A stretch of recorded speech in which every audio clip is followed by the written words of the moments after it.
খারাপ সংস্থায় জব করলে আপনি শেষ পর্যন্ত যে জিনিসটি পাবেন সেটি হচ্ছে আপনার দুকুল হারিয়ে ফেলবেন। কিভাবে আপনি দুকুল হারাবেন সেটি দেখতে পুরো ভিডিওটি দেখুন। আসসালামু আলাইকুম প্রিয় দর্শক শ্রোতা, যদি একটি প্রশ্ন করি যে খারাপ সংস্থায় আপনি চাকরি করবেন না কেন, এর উত্তর কি? প্রথমত বলে রাখি খারাপ সংস্থা কোনগুলো, তার বৈশিষ্ট্যের সাথে সাথে বলবো যে কেন সেখানে জব করবেন না।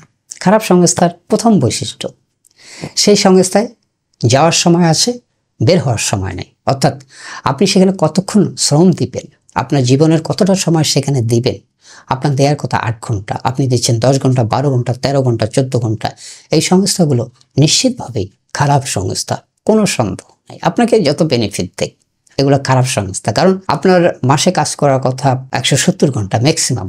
যেসব সংস্থা আপনাকে এর চেয়ে বেশি পরিশ্রম করায় 200 ঘন্টা, 250 ঘন্টা, এগুলো খুবই খারাপ সংস্থা। এবং কেন এই সংস্থায় কাজ করবেন না? কারণ এই বেশি সময় কাজ করলে কি হতে পারে, আপনার লাইফটা ইনডিসিপ্লিন হয়ে যাবে। আপনি লাইফকে ডিসিপ্লিনে আনতে পারবেন না, আপনার লাইফের টাইম ম্যানেজমেন্ট আপনি করতে পারবেন না, অসম্ভব। আপনি একটা ইনডিসিপ্লিন এবং একটা ইরেগুলার মানুষ হয়ে যাবেন। আরেকটি যেটি ঘটবে যে আপনার পরিবারকে যে সময় দেওয়ার কথা, আপনার তো 8 ঘন্টার বেশি দেওয়ার কথা না, তাহলে আপনি যে সময়টা দিচ্ছেন এটা সংস্থাকে ফ্রি দিচ্ছেন। অর্থাৎ 1 মাসে যে বেতনটা পাচ্ছেন আসলে আপনি এখানে খাটতেছেন 2 মাস বা 2.5 মাস। সো আপনার জীবনে যে ফ্রি টাইমটা তাকে দিচ্ছেন এটা দেওয়ার কথা না, এটা দেওয়ার কথা আপনার পরিবারকে।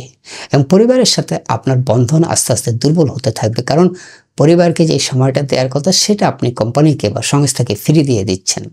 কাজেই এই ধরনের সংস্থায় চাকরি করা কখনোই ঠিক না। এটা আপনার জীবনকে কিভাবে ক্ষতিগ্রস্ত করে তার একটু বর্ণনা দিলাম। খারাপ সংস্থার আরেকটি লক্ষণ হচ্ছে এখানে নিয়মিত প্রমোশন হয় না। আপনি খেয়াল করবেন যে প্রতি 3 বছরে অন্তত একটি প্রমোশন আপনার হতেই হবে, কারণ আমাদের চাকরিগুলো 7 থেকে 10টা স্টেপের। তো আপনি যদি 25-30 বছরের মধ্যে প্রতি 3 বছরে যদি অন্তত একটা প্রমোশন না পান, চাকরিতে আপনি পিছিয়ে যাবেন। এবং চাকরিতে একবার পিছিয়ে গেলে মানে সেইটাকে কাভার করা খুব কঠিন কাজ। এবং এটা 90 থেকে 95% মানুষ এই কাভারটা করতে পারে না। কেরিয়ার একবার পিছিয়ে গেলে পারে অল্প কিছু মানুষ, তারা এক্সেপশনাল, তাদের কথা বলছে না।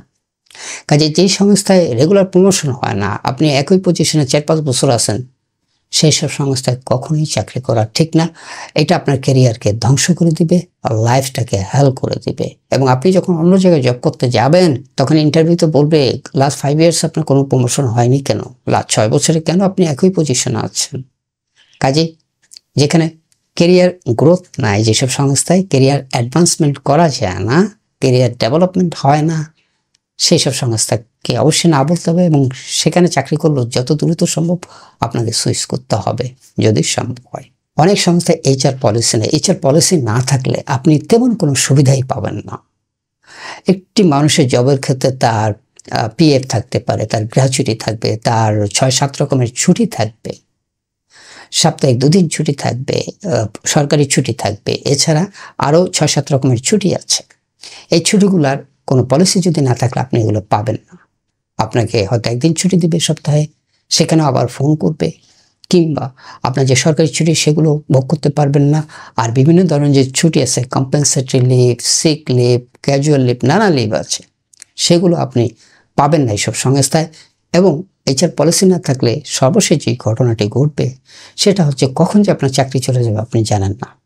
মানে সবচেয়ে অনিশ্চিত, প্রাইভেট জব এমনি অনিশ্চিত, কিন্তু সাডেন চাকরি চলে যেতে পারে, কথা নেই বার্তা নেই, কালকে থেকে আপনার অফিসে আসার দরকার নাই, এরকম একটা বলে দিতে পারে, কারণ ওখানে HR পলিসি নেই। খারাপ সংস্থার একটা বৈশিষ্ট্য হচ্ছে তাদের সুনির্দিষ্ট HR পলিসি থাকে না। এবং HR পলিসি না থাকলে আপনি মারাত্মকভাবে ক্ষতিগ্রস্ত হবেন এবং সাফার করবেন।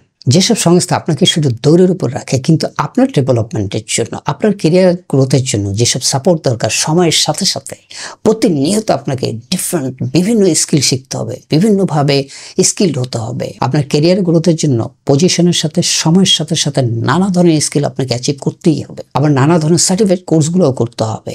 এগুলো যদি আপনি সময় না পান, আপনাকে যদি কন্টিনিউয়াস দৌড়ের উপর রাখে, অনেক সংস্থা আছে, সেই সব সংস্থা খারাপ সংস্থা। এবং সেই সব সংস্থা থেকে যত দ্রুত আপনি বিদায় নেবেন ততই ভালো, কারণ এই দৌড়ের উপর থাকতে থাকতে আপনার কিন্তু সর্বনাশ হয়ে যাবে। খারাপ সংস্থায় জব করলে আপনি শেষ পর্যন্ত যে জিনিসটি পাবেন সেটি হচ্ছে আপনার দুকুল হারিয়ে ফেলবেন। কিভাবে আপনি দুকুল হারাবেন সেটি দেখতে পুরো ভিডিওটি দেখুন। প্রথমত, খারাপ সংস্থাগুলো আপনার গ্রোথের জন্য তারা কোনো চেষ্টা করবে না। তেমন তাদের গুরুত্ব নেই। তাদের কাজ হচ্ছে আপনাকে খাটানো, খাটিয়ে পরিশ্রম করে যতটা আদায় করা যায় এবং একটা সময় আপনাকে হয়তো না বলে দিবে। এখন আপনার চাকরি যে কখন যাবে খারাপ সংস্থা আপনি এটা জানেন না, তো আপনি তো আরেক জায়গায় অ্যাপ্লাই করবেন। অ্যাপ্লাই করলে যে ঘটনাটা ঘটবে সেটা হলো তারা দেখবে যে আপনি কোন ধরনের সংস্থা জব করছেন। তারা কিন্তু জানবে it's not a good organisation আর গুড কোম্পানি, এই সংস্থার অনেক ঝামেলা আছে, বদনাম আছে, এবং সে এইসব সংস্থায় চাকরি করেছে মানে সেই বৈশিষ্ট্যগুলো নিয়ে সে আসছে। কাজে তার ওই হ্যাবিটগুলো, বৈশিষ্ট্যগুলো আমাদের সংস্থার সাথে তো ম্যাচ করবে না, তাহলে তাকে নেওয়া কঠিন হবে। অর্থাৎ খারাপ সংস্থায় কাজ করে ভালো সংস্থায় যাওয়াটা খুব কঠিন হয়ে পড়ে।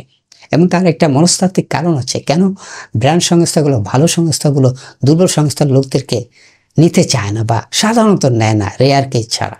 কেন নেয় না? এটার কিন্তু একটা লজিক আছে। এটা যে এমনি এমনি নেয় না সেটা না। অনেকে বলে যে অনেক অ্যাপ্লাই করি কিন্তু ডাকে না, কিন্তু কেন ডাকে না তার কিন্তু মনস্তাত্ত্বিক অনেকগুলো কারণ রয়েছে। আপনি দুর্বল সংস্থায় কাজ করলে যেভাবে সেই হবেন, একটা ভালো সংস্থা গিয়ে তাদের পরিবেশের সাথে একটা মিসম্যাচ হবে, তারা সাফার করবে, আপনিও সাফার করতে পারেন। তারা এই ঝুঁকিটা নিতে চায় না। এটা হচ্ছে একদিক যে আপনার ইন্টারভিউতে পরবর্তীতে আপনি ক্ষতিগ্রস্ত হবেন। এবং আরেকটা হলো যে কোনো সময় আপনার চাকরি চলে যায় এইসব সংস্থায়, খারাপ সংস্থাগুলোতে। তাহলে দেখেন, একদিকে আপনার ভালো সংস্থায় যাওয়ার সুযোগ নষ্ট হচ্ছে, আরেকদিকে আপনার চাকরি যে কোনো মুহূর্তে চলে যাওয়ার ঝুঁকি তৈরি হচ্ছে। অর্থাৎ আপনি দুই দিক থেকে ক্ষতিগ্রস্ত হচ্ছেন। অর্থাৎ আপনার দুকুল হারানোর সম্ভাবনা রয়েছে খারাপ সংস্থায়। ভালো সংস্থাও যে চাকরি যাবে না সেটা না, চাকরি যেতে পারে, কিন্তু ভালো সংস্থাগুলো আপনাকে যেভাবে তৈরি করবে এবং সেটা যে ব্র্যান্ড ভ্যালু আছে সেটা দিয়ে আরেক জায়গায় আপনি জব পাবেন, এটা মোটামুটি নিশ্চিত আপনি জব পাবেনই। একবার যদি ভালো সংস্থা জব করতে পারেন তাহলে মানে জব পাওয়ার সম্ভাবনা আপনার সারা জীবন বেশি হতে থাকবে। কিন্তু খারাপ সংস্থায় যদি এই ধরনের সংস্থায় জব করেন তাহলে কি হবে? ভালো সংস্থা যাওয়ার সম্ভাবনা যেমন কমে যাবে, একই সাথে আপনি যেখানে আছেন সেখানে চাকরি হারানোর সম্ভাবনাটা অনেক বেশি, যে কোনো সময় চাকরি চলে যেতে পারে। আশা করছি নিজের স্কিল বাড়িয়ে, দক্ষতা বাড়িয়ে ভালো সংস্থায় জব করার চেষ্টা করবেন। এই দুনিয়াটা অনেক বড়, দেশে নাই বিদেশে আছে, নানা দেশে আছে। আপনি আপনার দক্ষতা বাড়ান এবং এইসব সংস্থায় পারতপক্ষে জব করবেন না।